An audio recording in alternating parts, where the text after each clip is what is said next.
আসসালামু আলাইকুম গাইজ, আশা করি আল্লাহর রহমতে সকলেই ভালো আছেন। তো আজকে রেসিপিতে নিয়ে আসলাম বাংলাদেশি স্টাইলে চিকেন চাইনিজ ভেজিটেবল। তো আমি সেই লক্ষ্যে নিয়ে নিয়েছি বাঁধাকপি, টমেটো, গাজর, পেঁয়াজ, কাঁচা লঙ্কা এবং ধনেপাতা। তো আমি একটা কড়াইতে তেল গরম করতে দিব এবং সেখানে দুটো তেজপাতা দিয়ে দিব।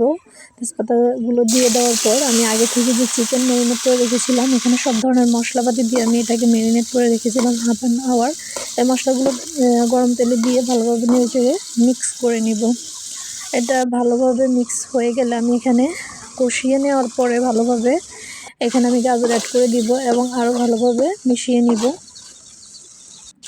ভালো মেশানো হয়ে গেলে আমি এখানে বাঁধাকপি অ্যাড করে দিব এবং আবার এটাকে অন্যান্য চিকেন এবং সবজির সাথে ভালোভাবে মিশিয়ে নিব এবং আরও অ্যাড করে দিব এখন টমেটো।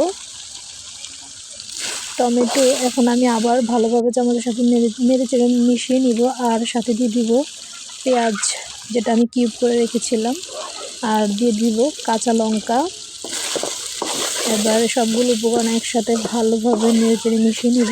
আর এখন আমি দিয়ে দিব পরিমাণ মতো সয়া সস আর আরও দিয়ে দিব হট টমেটো সস। তো উপকরণগুলো দিয়ে দেওয়ার পর আমি ভালোভাবে নেড়ে চেড়ে মিশিয়ে নিব এবং ফ্লেভারের জন্য আরও অ্যাড করে দিব লেবু। তো লেবু দিয়ে দেওয়ার পরে আমি ভালোভাবে ওয়েল কুক হওয়ার জন্য পরিমাণ মতো পানি অ্যাড করে দিব পারফেক্টলি রান্না হওয়ার জন্য। তো মুখে যখন রুচি না থাকে আপনারা এটা বাসায় করে খাবেন, খেতে বেশ সুস্বাদু। আর যেহেতু শীতকাল, সবজিও পাওয়া যায় সব ধরনের, আর চিকেন সলিড পিস না, স্কিন বা হাড় আর হলেও চলবে, যে কোনো মাংস দিয়ে এটা করা যায়। আপনারা করে খেতে পারেন, বেশ সুস্বাদু হয়।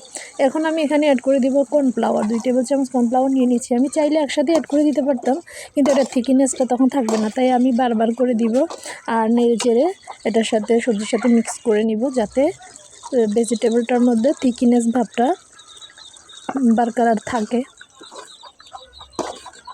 তো এই তো ভালোভাবে মিশিয়ে নিচ্ছি আমি সবজি এবং কর্নফ্লাওয়ার সবগুলো উপকরণ। এখন আমি এটাকে একটু ফ্লেভার বাড়ানোর জন্য সুগার অ্যাড করে দিব, চিনি। তো সবগুলো উপকরণ একসাথে ভালোভাবে চামচের সাহায্যে মিক্স করে নিব।